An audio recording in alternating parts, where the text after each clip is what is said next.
মানুষের অন্যায় কিভাবে করে আজকে জেলত লিয়া যায় শিক্ষা একটা দিম হই আজকে। That was legitness. আসসালামু আলাইকুম স্যার, ভালো আছেন?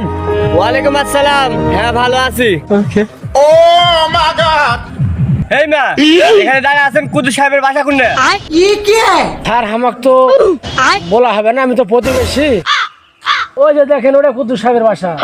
ও আচ্ছা ঠিক আছে। এই কুদ্দুস সাহেব বাসায় আছেন? হ্যাঁ স্যার বলেন, কি হয়েছে? এই মিয়া আপনার নামে থানাত মামলা আছে। তো স্যার আমার নামে মামলা করলো কেনা? কেন তুমি জানো না আপনার প্রতিবেশী? স্যার আমার প্রতিবেশী কইছে দেখে আপনি আমার ধরার জন্য চলে আসছেন। আমার প্রতিবেশী যদি বলে বাসায় আগুন লাগা দেওয়ার জন্য, আপনি কি তাই দিবেন নাকি? বিশাল তো মাথা খালো রে। তুমি বিশাল থানাত মামলা আছে, থানাত চল। স্যার আমার নামে মামলা আছে, আমার এই জায়গাতে দিয়ে চলে যাও। আমি থানা পর্যন্ত যাও, আবার মনে মামলা লিবে। এটা মামলা, তোর বাসাতে আমি খাবার ডেলিভারি দিতে আসিনি। চল থানাত চল, মামলা আছে তোর। স্যার আমার নামে মামলা হয়েছে, এটা প্রমাণ কি বলেন তো? তোর বিষয়ে থানাত মামলা হয়েছে, সরকারি খাতাত তোর নাম উঠছে। চল থানাত চল। স্যার সরকারি ভোটার আইডি কার্ডও দিয়ে আমার নাম ভুল হয়েছে, আর আপনি বলেছেন আমার নাম উঠে গেছে। বলে আমি বিশ্বাস কিভাবে করবো? বিশাল তো মাথা খালো রে।